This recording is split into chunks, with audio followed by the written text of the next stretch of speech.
Една од најголемите несреќи што може да ти се десат е да имаш тапа цимери. Да ги разгледаме работите вака. Средно си и сите прат муабет колку едва и чекаат да почнат самостојно да живеат, да прат журки, додат на факултет, да почнат да бркат женски и дечковци. И цело време едва и чекаш да дојде тој момент на независност и да располагаш со месечен буџет кој што како сакаш ќе го трошиш. И ќе дојде тој момент и ќе се запишеш на факултет и се ќе е прекрасно, розово и волшебно. И ти се погоди тапа цимер. Ти ако слушаш рок, тие ќе се оттепани турбофолкери. Имал сам пријателја. Ти ако сакаш народно, тие ќе се оттепани класичари.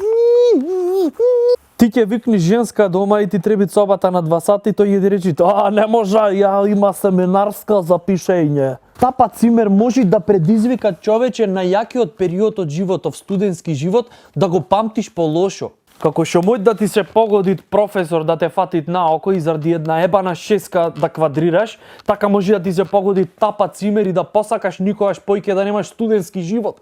Ке си ја викниш ти женскава дома и планираш да ја легнеш. И ти треба лаптопот од цимерот за да гледате филм.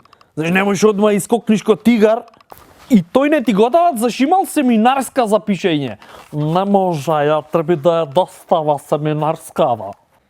Или секогаш ги оплекви твоите фармерки од Сабајле, се нервирам. Ништо не е потешко од тоа да имаш тапа цимер. Заш, уствари со него не си никако поврзан, а си секако.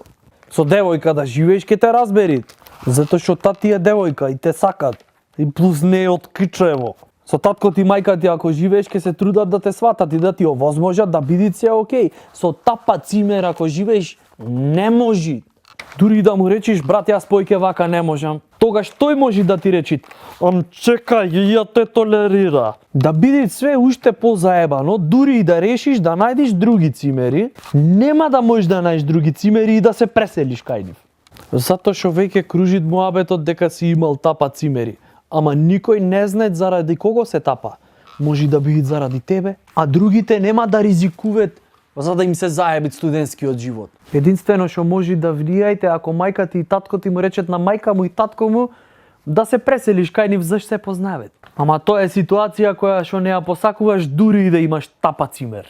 Ама мајка ти и татко ти за твое добро, за ти да не трпиш, веќе му имете речено него. И ти ќе мораш да се преселиш кај нив. И тогаш во старт ќе те третираат кога да си им доделен од Црвен крст. И биди сигурен дека ќе те оговарат зад грб. И ти за да докажеш дека не си тапа цимер, ќе и можеш 2-3 месеци ќе плаќаш сметки, ќе одиш по цигари, ќе им местиш женски и животот ќе ти се претвори во една бескрајна трка со себе. Дупло ќе се заебиш и може да изгубиш година во докажување. И после откако ќе се докажеш, ќе си принуден нормално да квадрираш заради сопствено добро. За да го надохнадиш тоа што си го изгубил. И сето тоа што ти беше одземено, да, лично тебе, зашто имаше тапа цимер.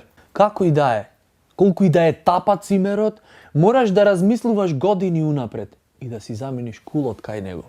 Не смеш да се замериш и тоа е цимерска етика. И то не е за негово добро, туку за твое, затоа што истиот утре може да работи во некое кредитно оделение во некоја банка. Тој е главен во комисијата за избор на кредити. Нормално, не ке си ти гледаше филмови на лаптоп дур студиравте. Не, тој пишеше семинарски трудови, ти дур носеше бичис дома.